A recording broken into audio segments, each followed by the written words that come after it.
আজকের ভিডিওতে আমি দেখাবো এলএ 4508 সার্কিটের সম্পূর্ণ কানেকশন, মানে 4508 সার্কিটের সাথে বেস্টন সার্কিট ব্লুটুথ কিভাবে কানেক্ট করতে হয় এবং কিভাবে একটি পূর্ণাঙ্গ সাউন্ড সিস্টেম বা অ্যাম্প্লিফায়ারের রূপ দিতে হয়।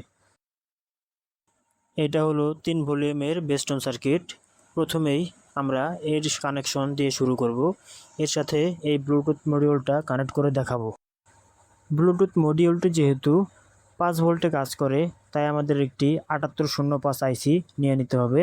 এই যে আমি একটা আইসি নিয়ে নিয়েছি। আইসিটি ব্যবহারে অনেক হিট হয়, তাই সাথে একটি হিটসিঙ্ক লাগিয়ে নেবেন। প্রথমে বেস্টন সার্কিটে 7805 আইসিটি লাগিয়ে দেখাবো। সার্কিটে 12 ভোল্ট লেখা অংশে আমরা 12 ভোল্ট দিব এটাতে, এই সার্কিটটি চালানোর জন্য। তাই আইসিটি আমরা একটু পাশেই লাগাবো। লাইনটা যেখানে টানা আছে আপনারা খেয়াল করে লাগাবেন। 12 ভোল্ট লেখা যে সোজাসুজি নিচের যে অংশে, তার চারপাশে হচ্ছে গ্রাউন্ড আর তার পাশেরটা হচ্ছে 12 ভোল্ট পজিটিভ। তো আমরা এই আইসিটি লাগাবো। এই আইসিটির লেখা পাশটা সোজাসুজি ধরে এর বাম পাশের যে লেগটা আছে সেটা হচ্ছে 12 ভোল্ট পজিটিভ, মাঝখানেরটা হচ্ছে গ্রাউন্ড আর ডান পাশেরটা 5 ভোল্ট পজিটিভ। আমি এই অংশে আইসিটি লাগিয়ে নেব। এটা হচ্ছে পজিটিভ আর এটা হচ্ছে নেগেটিভ। ঠিক এইভাবে আমি আইসিটি সোল্ডারিং করে নেব। এখন আমি ব্লুটুথ মডিউলটি এর সাথে কানেকশন করে দেখাবো। সোল্ডারিং শেষ করে আমি দেখাচ্ছি কিভাবে কানেক্ট করলাম। আমি বলেছিলাম আইসির যে ডান পাশের লেগটি আছে সেটি 5 ভোল্ট পজিটিভ। তো আমরা ব্লুটুথের যে পজিটিভ তারটি আছে, অর্থাৎ যেই তারের উপরে লাল লাল দাগ কাটা আছে, সেই তারটি আমি ডান পাশের লেগে লাগিয়েছি এবং দ্বিতীয় তারটি আমি মাঝখানের লেগে লাগিয়েছি। ব্লুটুথ মডিউলে আরও 4টি তার থাকে, left audio, right audio, ground ও এফএম। এএনটি লেখা যে জায়গাটা সেটাই হচ্ছে এফএম এর তার। এই তারটি আমি কেটে ফেলেছি কারণ এখন আর এফএম দরকার হয় না।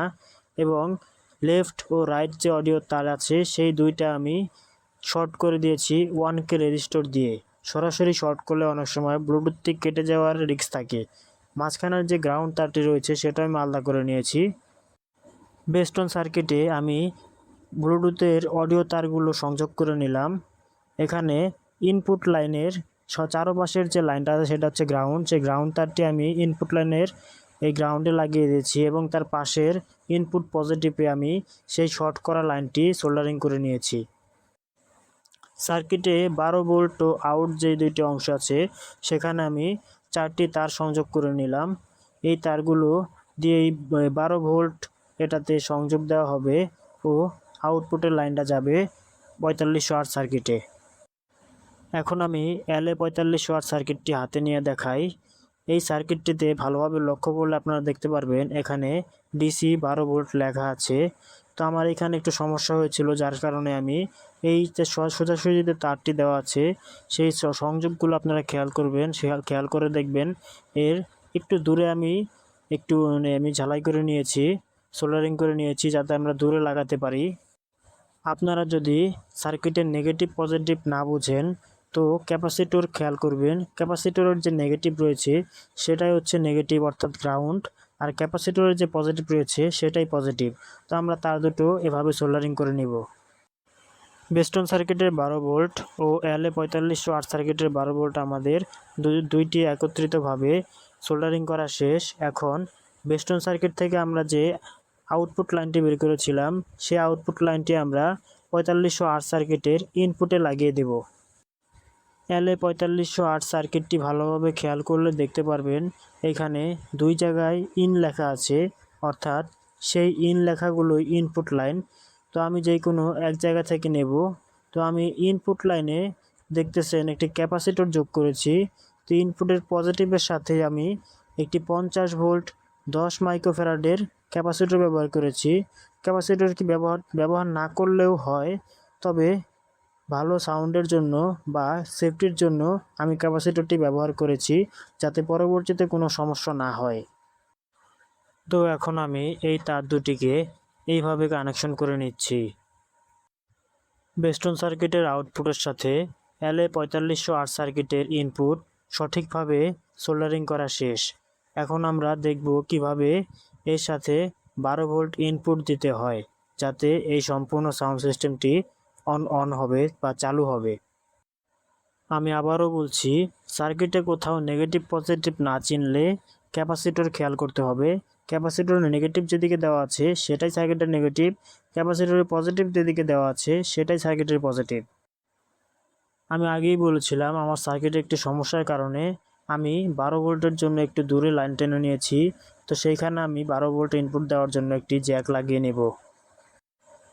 কোনো কিছু বুঝতে অসুবিধা হলে আমাকে কমেন্ট করে জানালে আমি সর্বোচ্চ চেষ্টা করব সেই সমস্যার সমাধান করে দিতে। সার্কিটে ভোল্ট দেওয়ার জন্য জ্যাক লাগানো হয়ে গেছে। এখন অডিও আউটপুটের জন্য একটি স্পিকার লাগাতে হবে। স্পিকার লাগানোর জন্য সার্কিটে চিহ্নিত করা আছে, আউট লেখা আছে 2 জায়গায়। তো আমি যে কোনো এক জায়গা থেকে একটি স্পিকার লাগিয়ে নেব। সার্কিটের এই জায়গাতে আমি একটি স্পিকার লাগাবো। স্পিকারটি কানেকশন করা শেষ। এখন দেখতে হবে যে এটা ঠিকঠাকভাবে কাজ করছে কিনা। এখানে আমি এখন 12 ভোল্ট ইনপুট দেব।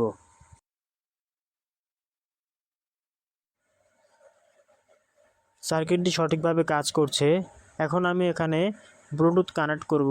ব্লুটুথ কানেক্ট করে আমি গান বাজাবো, গান বাজিয়ে দেখিয়ে দেব যে এটা আসলেই কাজ করছে কিনা।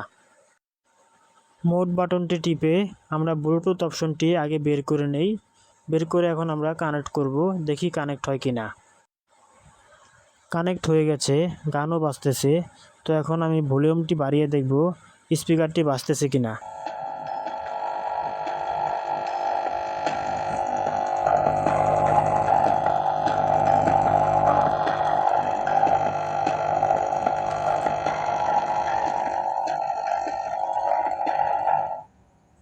সার্কিটের সাথে আর্থিং না দেওয়ার কারণে সাউন্ডে নয়েজ আসতেছে। আর্থিং দিলে নয়েজটা পরিষ্কার হয়ে যাবে।